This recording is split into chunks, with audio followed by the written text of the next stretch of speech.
Good morning, everyone. We are in for a treat today. Jetlag's Discord special coming at you. Hope you are well. Happy Easter for those that celebrate from Australia. We have Easter morning here, which is a Sunday, but if you don't partake, happy Sunday anyway. Hopefully, you're getting a chance to spend it with your friends, families, or loved ones, or just yourself if you're into that sort of thing. Let me know in the comment section below what you guys and girls do in terms of celebrating, those special events.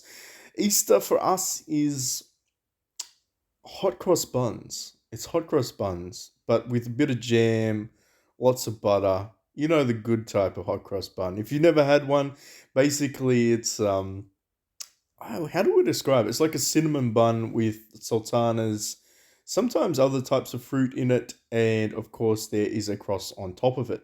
So it's always nice. It's always nice waking up. Also, we get like an extra hour sleep in here in Australia because we have daylight savings, which is a summer sort of feature. So we wind the clocks forward an hour, and at the very beginning of the winterish season, I would say, we wind it back an hour. So we all got an extra hour sleep in. That's what I'm trying to say. So suck it. For everyone else in the world that had to get up early, we got an extra hour. Don't ask me how that works. You'll have to Google it. But anyway, I'd like to probably just say, Jetlag, you always ask the best questions, don't you? Huh? You have to really make me think about things. Honestly, I have no idea when it comes to charms. I really just follow along whatever the whales like to recommend. If you're ever in doubt, you just go into whoever it is, Regis, and you have a look to see what he's running at the moment. So he looks like he's got the Moonlight Dancer. This one could be interesting. All right, and this one, Demon's Raw. I mean, I hear good things about Demon's Raw.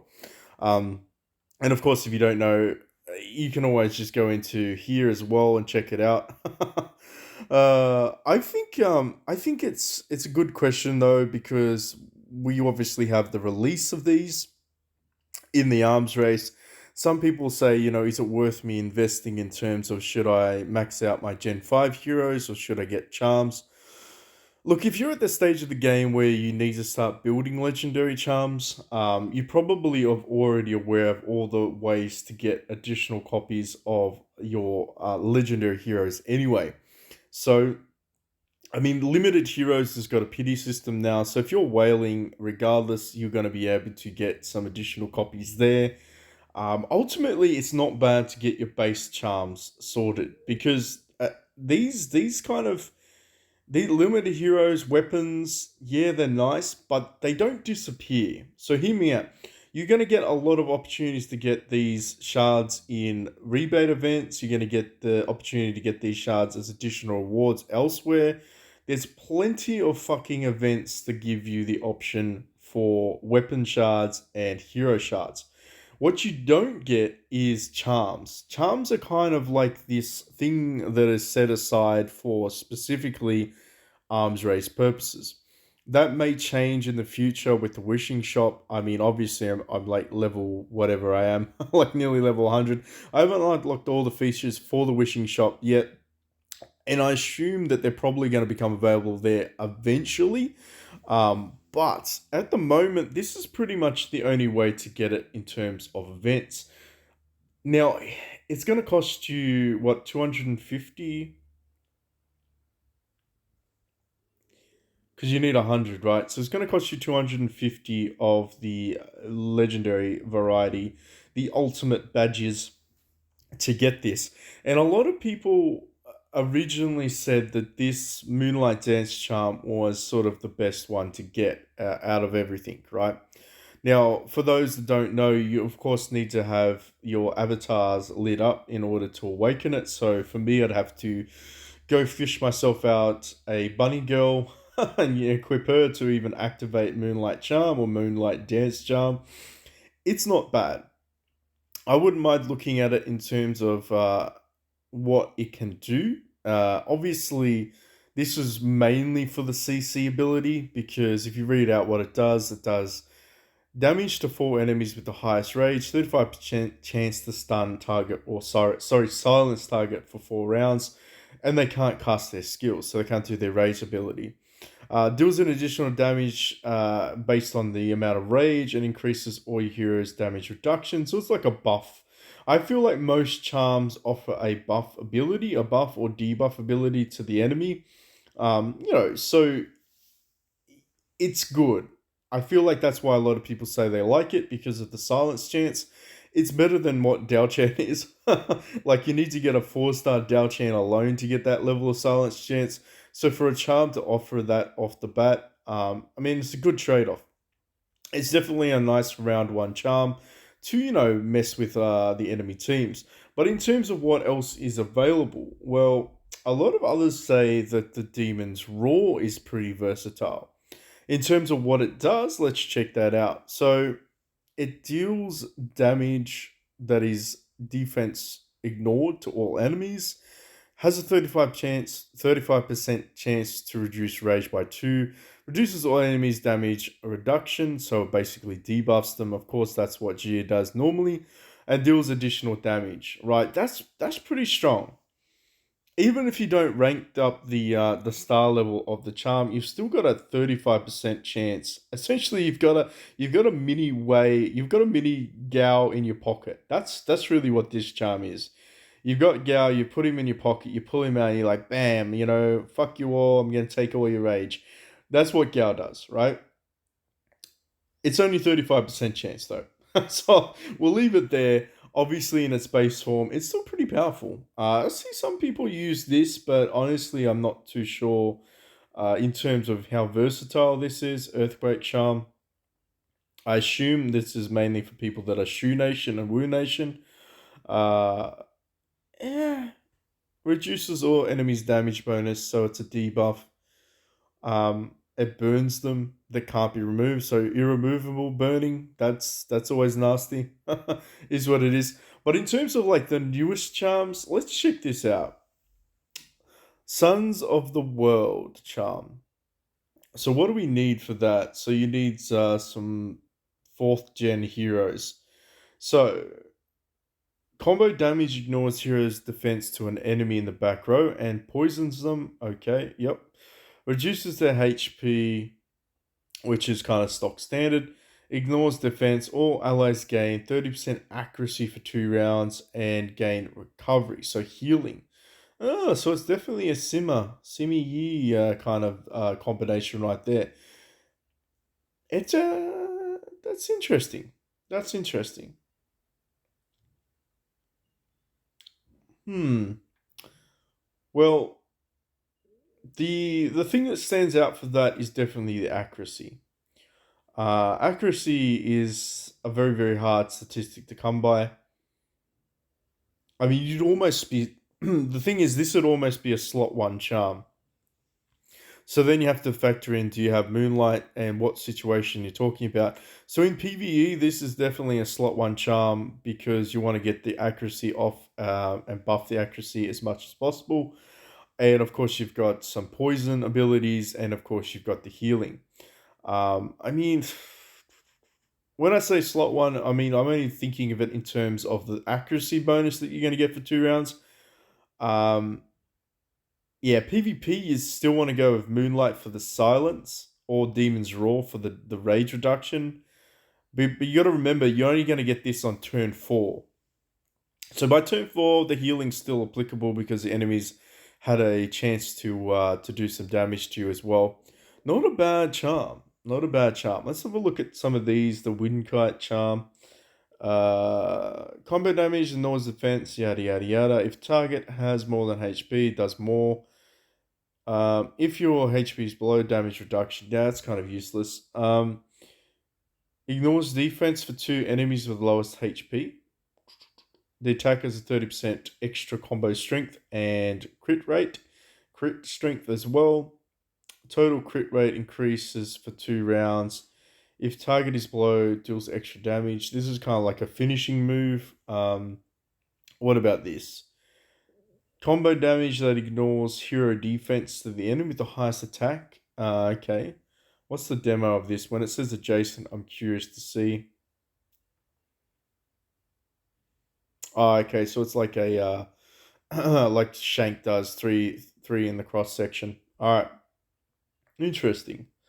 What's it do? It lowers crit resistance, 75% chance to deal an extra combo damage.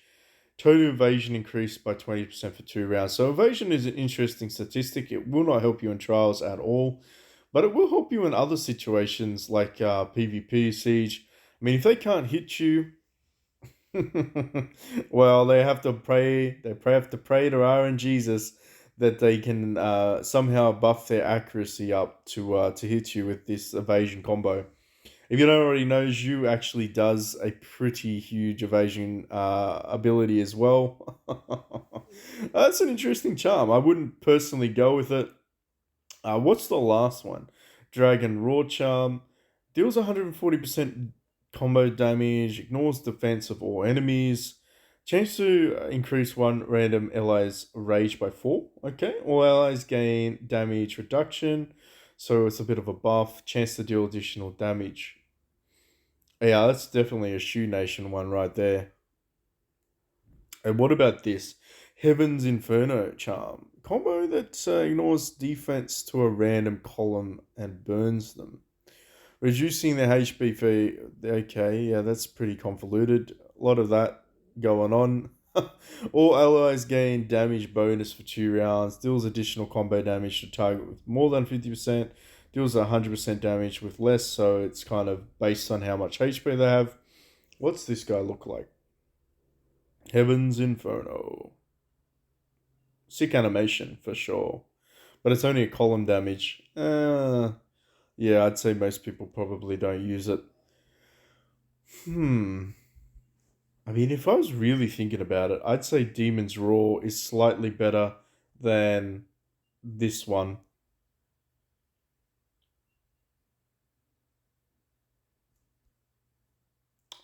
Yep, I would say Demon's Roar. I would build Demon's Roar over the Sons of the World charm.